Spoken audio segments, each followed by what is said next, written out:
વડોદરા શહેરના સયાજગંજ વિસ્તારમાં આવેલ બે ફૂડ જોઈન્ટ લાયસન્સ એક્સપાયર થઈ ગયા બાદ પણ ધમધમી રહ્યા હતા। આ ફૂડ જોઈન્ટ પર પાલિકાની ખોરાક શાખાની ટીમ ત્રાટકી હતી અને આ ફૂડ જોઈન્ટ તાત્કાલિક બંધ કરાવ્યા હતા।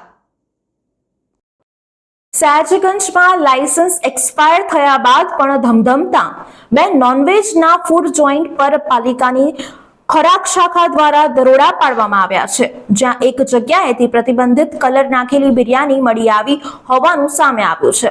સાથે જ ફ્રીજમાંથી 2 દિવસ જૂની માછલીઓ મળી આવી હતી।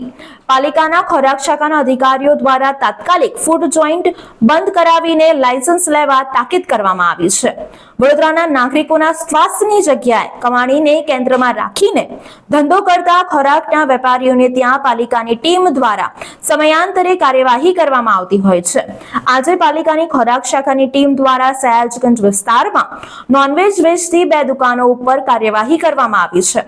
તપાસમાં ધ્યાને આવ્યું છે કે બંને દુકાનોના લાયસન્સ એક્સપાયર થઈ ગયા બાદ પણ તેઓ ધંધો ચાલુ રાખ્યો હતો।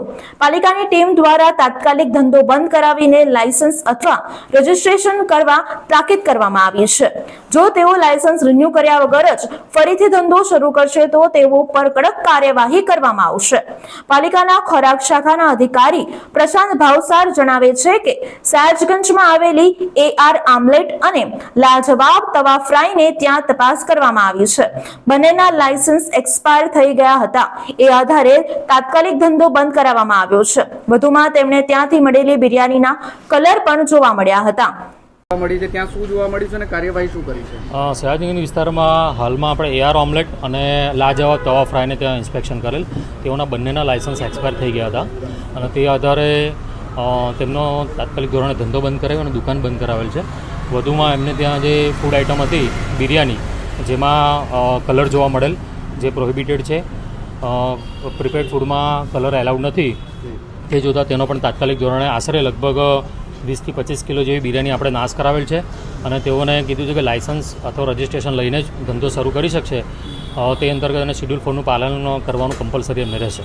ફ્રીજમાંથી ફિશ પણ અનહાઇજેનિક અને હા, ફ્રીજમાં પણ લગભગ 1-2 દિવસ પહેલાંની જે ફિશ હોય એવું જણાઈ આવેલ, તે પણ આપણે એને તાત્કાલિક ધોરણે ડિસ્કાર્ડ કરી દીધો છે। આ રીતે જ ગ્રાહકોને પીરસે છે? આ રીતે આ જોવા મળેલ છે, તે અંતર્ગત આપણે એમનો ધંધો પણ બંધ કરાવેલ છે અને તેમને FSS અંતર્ગત તાકીદ પણ કરેલ છે। કાર્યવાહી આગળ શું કરવામાં આવશે? આગળ જો લાયસન્સ વગર ધંધો કરશે તો તેમને RSE અંતર્ગત કેસ દાખલ કરી અને FSS અંતર્ગત કાર્યવાહી કરવામાં આવશે।